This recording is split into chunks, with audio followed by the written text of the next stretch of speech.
또영주TV의 또영주입니다. 맨체스터 유나이티드가 2연패를 당했습니다. 지금 이 순간 챔피언스 리그 진출을 위해서 승리가 절실한데 2연패를 당했어요. 그것도 두 경기 연속으로 0대1 패배. 맨체스터 유나이티드 흔들리나요? 흔들리는가? 흔들리고 마는가? 아닙니다. 아닙니다. 아닙니다. 맨체스터 유나이티드 살아남아야죠. 그리고 FA컵 우승해야죠. 맨체스터 유나이티드 정신 차려! 네, 맨체스터 유나이티드가 지금 이 순간은 굉장히 위기에 처했어요. 왜? 밑에서 치고 올라오는 팀들이 보이거든요. 리버풀 같은 경우에는 맨유보다 한 경기 더 치렀지만은 연승 행진을 벌이면서 5위까지 올라왔고요. 그리고 브라이튼 같은 경우에는 경기 수가 타 팀에 비해서 적은 편이에요. 그렇기 때문에 남은 경기에서 브라이튼은 자신의 운명을 자신의 손으로 개척할 수가 있습니다. 그러면 맨체스터 유나이티드는 어떻게 해야 되느냐? 4위를 유지해야죠. 3위 뉴캐슬하고 승점차가 2점에 불과하거든요. 그러면 맨체스터 유나이티드는 3위를 향해서 나아가야 되는데 그런데 2연패란 말이야. 무슨 일이 벌어진 거야? 왜 이렇게 된 거야? 맨체스터 유나이티드 후반기 잘 나가지 않았나요? 갑자기 흔들리기 시작했어요. 유로파 리그에서 패배하더니 리그에서도 흔들리기 시작했다. 맨체스터 유나이티드에게는 어떤 일이 있었을까요? 지금부터 같이 알아보자고요. 먼저 맨체스터 유나이티드의 지난 경기부터 살펴보겠습니다. 맨체스터 유나이티드는 지난 경기 웨스트햄 원정 경기를 펼쳤는데요. 이 경기에서 벤나마에게 결승골을 허용하면서 0대1로 패배했어요. 전반 27분에 벤나마가 치고 올라오면서 슈팅, 이거 데헤아 골키퍼가 막을 수가 있었거든요. 하지만 데헤아 골키퍼가 실수를 범하고 말았습니다. 쉽게 막을 수 있는 장면에서 제대로 막지 못하면서 데헤아 맞고 골로 연결이 되고 말았어요.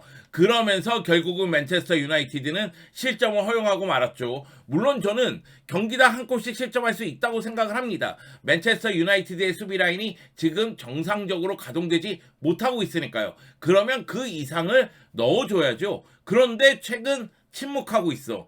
맨체스터 유나이티드가 원정 경기에서 어려움을 겪고 있는 것도 사실이긴 한데 공격수들이 또 침묵하고 있다는 것, 이런 부분 때문에 결국 0대1로 패배했거든요. 래시포드가 부상에서 돌아온 다음에 부상 전에 그 파괴력을 제대로 보여주지 못하고 있고요.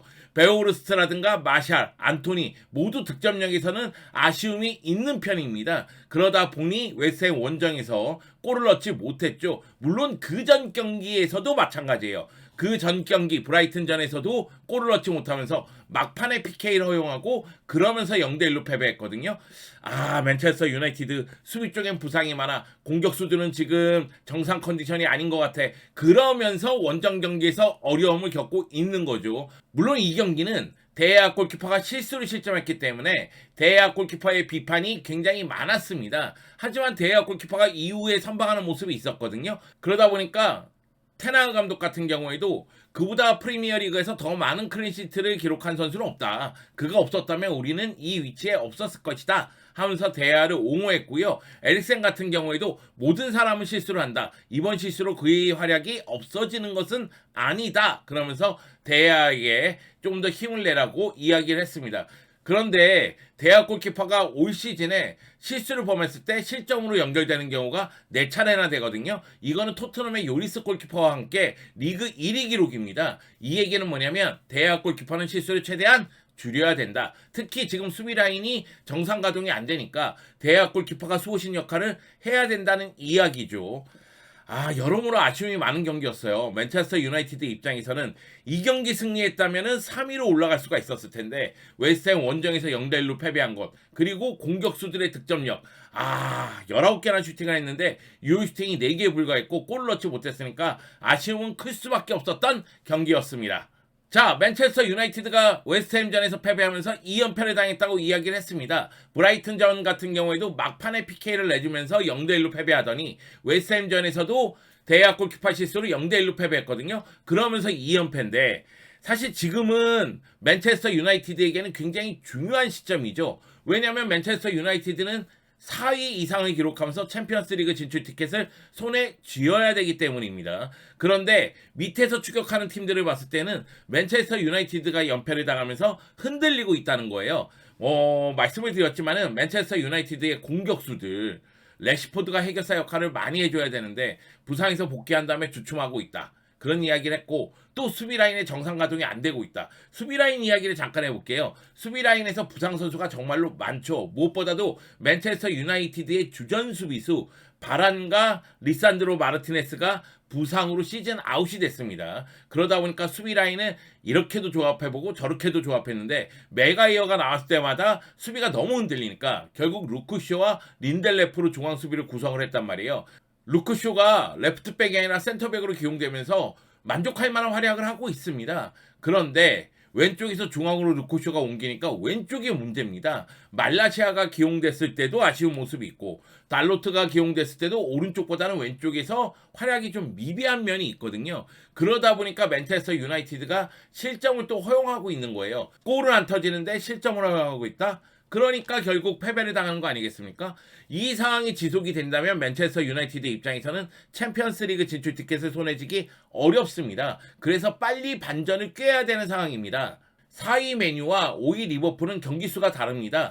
메뉴는 34경기를 소화했고 리버풀은 35경기를 소화했거든요. 그렇기 때문에 승점 1점 차라고 그냥 보기에는 애매하죠. 만약의 경우 메뉴가 또 승리를 거둔다면 승점 차는 더 벌어질 테니까요. 그렇다 할지라도 리버풀의 최근의 흐름은 무시할 수가 없습니다. 최근 9경기에서 6승 2무 1패인데 최근 6연승을 달리고 있어요. 말 그대로 리버풀은 제 모습을 찾은 모습이죠. 리버풀이 제 모습을 찾은 이유는 여러 번 말씀을 드렸지만은 아놀드의 인버티드 풀백으로 이 중앙 쪽으로 들어옴으로 인해서 중앙에서의 기동력 압박을 유지하게 됐다. 그러면서 힘을 발휘하고 있다. 그리고 공격수들이 번갈아 가면서 터지고 있거든요. 살라가 제 역할을 하는 가운데 다른 선수들도 골을 넣고 있기 때문에 리버풀의 이 기세는 쉽게 꺼지지 않을 것으로 보입니다. 요 얘기는 리버풀이 마지막 경기까지 맨유를 압박하고 추격한다는 이야기가 되죠. 그런 측면에서 봤을 때 메뉴도 이거 심리적인 압박감이 큰데 흔들릴 수 있겠는데 이런 생각이 드니까 불안한 거죠. 여기에 브라이튼도 변수입니다. 브라이튼 같은 경우에는 승점 55점으로 7위에 위치하고 있습니다. 그런데 32경기밖에 소화하지 않았습니다. 뉴캐슬 메뉴가 34경기, 리버풀이 35경기를 소화했는데 브라이튼은 32경기밖에 소화를 하지 않았거든요.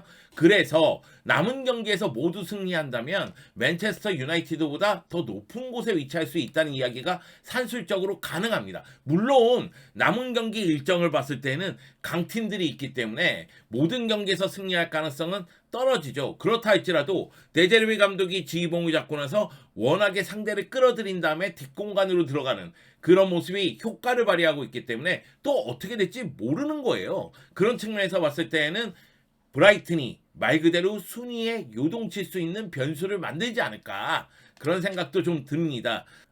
물론 토트넘과 아스톤 빌라의 상황도 좀 봐야 됩니다. 6위 토트넘 같은 경우에는 지난 크리스탈 팰리스전에서 폭백을 가동했음에도 불구하고 수비 쪽에서의 안정감을 찾으면서 무실점을 기록하고 승리를 거뒀어요. 다만 토트넘의 최근의 경기 모습을 봤을 때는 이런 모습이 일관성을 유지할지 의문스럽고요. 아스톤 빌라는 최근 들어서 조금씩 흔들리고 있습니다. 그런 측면에서 봤을 때는 토트넘, 아스톤 빌라도 간과할 수 없고 배제할 수 없지만 역시 4위 경쟁에서는 좀 물러서 있는 것 아닌가 이런 생각은 좀 듭니다. 자, 맨체스터 유나이티드가 4위를 차지하기 위해서 필요한 승리는 3승입니다. 그런데 맨체스터 유나이티드의 남은 일정을 봤을 때 홈에서 몇 경기가 남았느냐? 3경기, 즉 맨체스터 유나이티드는 남은 경기들 홈 경기에서 승리를 거둔다면은 4위 이상을 기록할 수 있다는 이야기가 됩니다.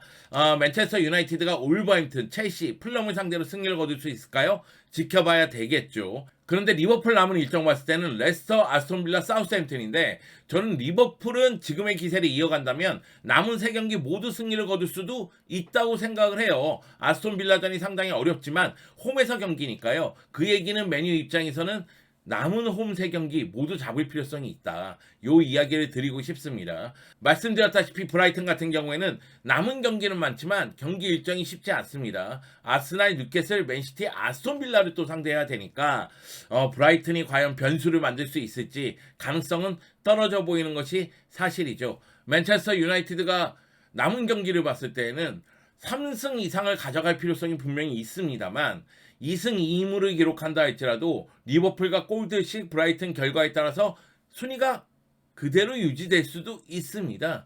지금 이 상황에서는 결국은 패배하지 않는 것이 매우 중요하고 끈끈한 경기력을 보여주는 게 매우 중요하죠.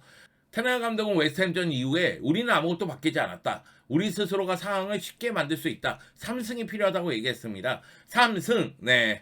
3승만 거둔다면은 맨체스터 유나이티드는 4위를 확정질 수 있기 때문에 남은 경기를 봐야 됩니다. 울버햄튼, 본머스, 첼시, 플럼을 상대로 어떤 경기 결과를 가져올지요. 저는 지금 이 순간에도 맨체스터 유나이티드가 4위를 기록할 가능성이 크다고 생각을 합니다. 맨체스터 유나이티드가 물론 최근 2연패를 당하면서 어려움을 겪고 있지만 위기 상황에서는 힘을 발휘할 것이라고 생각을 하고요. 테나흐 감독이 또 묘수를 꺼내지 않을까라는 생각이 들어요. 사실 테나흐 감독이 지봉자운 첫 시즌임에도 불구하고 맨체스터 유나이티드는 성공 가도를 달리고 있다고 해도 과언은 아닙니다. 리그에서 4위 이상 기록하면서 챔피언스리그 진출 티켓만 딴다면 맨체스터 유나이티드는 올 시즌 성공적이다 이렇게 얘기할 수가 있다는 거죠. 카라바오컵 우승하지 않았습니까? 그리고 FA컵 결승전에서 맨시티와 대결을 앞두고 있어요. 만약의 경우 FA컵까지 우승을 차지한다면 카라바오컵, FA컵 우승하고 리그 4위 이상 이거는 뭐 땡큐베리 감사지. 이거는 뭐 축복이지.